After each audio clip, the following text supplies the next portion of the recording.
Hi. Hello. నమస్తే అందరికి. Welcome to my channel. ఇప్పుడు మనం చెప్పుకోబోతున్న స్టోరీ 'మనసా పలకవే' ఎపిసోడ్ 98. ఎందుకు దేవుడా నా జీవితం ఇలా చేశావు? నేను ప్రేమించిన వాడే నన్ను వద్దంటున్నాడు. ఇక నా జీవితాంతం ఇంతేనా? ఎన్నటికీ సిద్ధు మారడా? జీవితాంతం ఇలానే ఉంటాడా? అని సాయంత్రం వరకు ఒక్కతే కూర్చొని ఏడుస్తూ ఉంటుంది. సాహిత్య కనీసం పచ్చి మంచినీళ్ళు కూడా ముట్టుకోకుండా. సాయంత్రం ఇంటి బయట కార్ సౌండ్ రాగానే ఇక వాళ్ళ అత్తయ్య, మావయ్య, ఆడపడుచు వచ్చారని అర్థమైన సాహిత్య పరుగున తన రూమ్‌లోకి వెళ్ళి వాష్‌రూమ్‌లోకి వెళ్తుంది. ఫేస్ వాష్ చేసుకొని ఎంత మొహం మీద నీళ్లు కొట్టుకుంటున్నా కూడా కన్నీళ్లు అస్సలు ఆగవు. కళ్ళు అప్పటికే ఎర్రగా అయ్యి మొహమంతా ఉబ్బిపోయి ఉంటుంది. త్రివేణి, నారాయణ గారు, హిత లోపలికి వచ్చి "అమ్మ సాహిత్య, సిద్ధూ లేడా తల్లి" అని పిలుస్తూ ఉంటారు.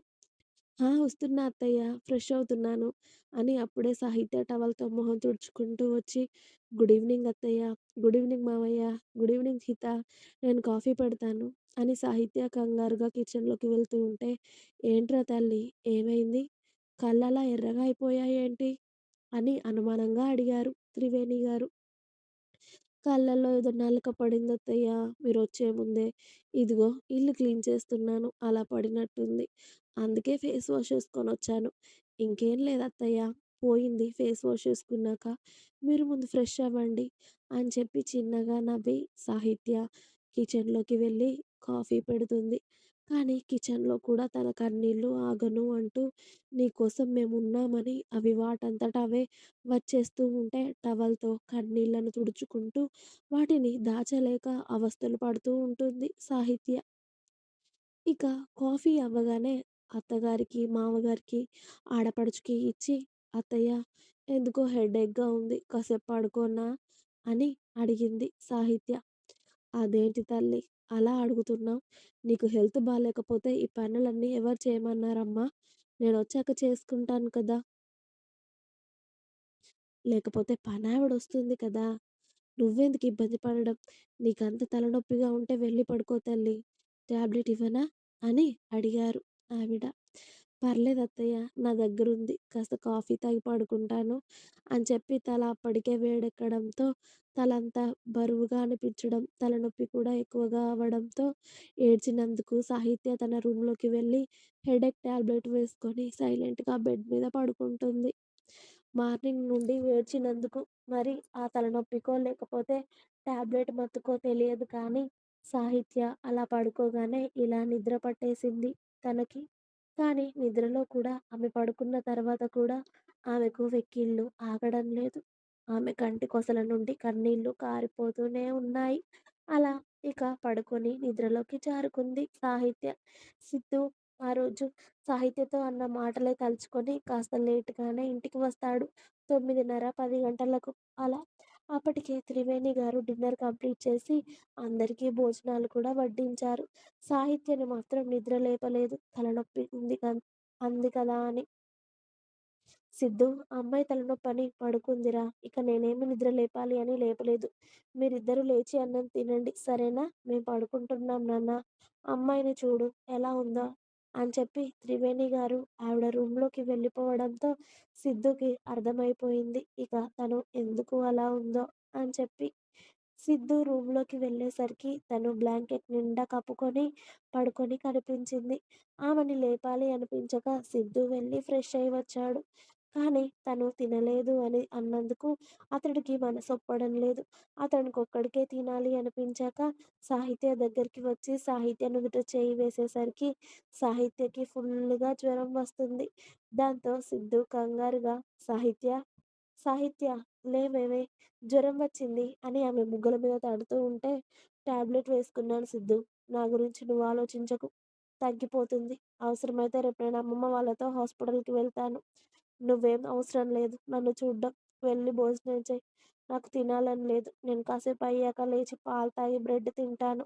నేను నిద్ర కూడా పోలేదు. నువ్వు నన్ను చూసుకోవాల్సిన అవసరం లేదు" అని కనీసం అతడి మొహం కూడా చూడకుండానే చెప్పేసింది సాహిత్య. ఆమె మాటలకి ఎవరో ఈడ్చి అతడి చెంప మీద కొట్టినట్టుగా సిద్ధూకి తాకాయి. కానీ అవన్నీ అతడు మాట్లాడిన మాటలే కాబట్టి ఏమనకుండా సిద్ధు బయటకు వెళ్ళాడు. భోజనం చేద్దామని డైనింగ్ టేబుల్ దగ్గరికి వెళ్ళాడు కానీ, సాహిత్య తినకుండా అతడికి తినాలి అనిపించక 2 నిమిషాలు అక్కడే కూర్చొని సైలెంట్‌గా లేచొచ్చి మళ్ళీ బెడ్‌రూమ్‌లో కూర్చున్నాడు. అతడు ల్యాప్‌టాప్ తీసుకొని సోఫాలో కూర్చోవడం, వర్క్ చేసుకోవడం అంతా తెలుస్తూనే ఉంది సాహిత్యకి. ఆమె లేచి ఏమైనా తింటుందేమోనని సిద్ధు చాలా సేపు చూశాడు. కానీ సాహిత్య కనీసం మంచినీళ్ళు కూడా ముట్టుకోకుండా అలానే పడుకుంటుంది ఆ రాత్రి. సిద్ధుకి కూడా ఆమెను లేపాలి అంటే ఎందుకో మంచిగా అనిపించలేదు. నిద్రపోయిందేమో మళ్ళీ నేను డిస్టర్బ్ చేయడం ఎందుకని అలా ఆమె తినకుండానే పడుకుంటే, సిద్ధు కూడా ఏమీ తినకుండానే పడుకుంటాడు. అలా త్రివేణి గారు కొడుకు, కోడలు ఇద్దరూ సంతోషంగా ఉన్నారని అనుకుంటున్నారు. జానకమ్మ గారు కూడా మనవడు, మనవరాలు ఇద్దరూ సంతోషంగా ఉన్నారనే అనుకుంటున్నారు.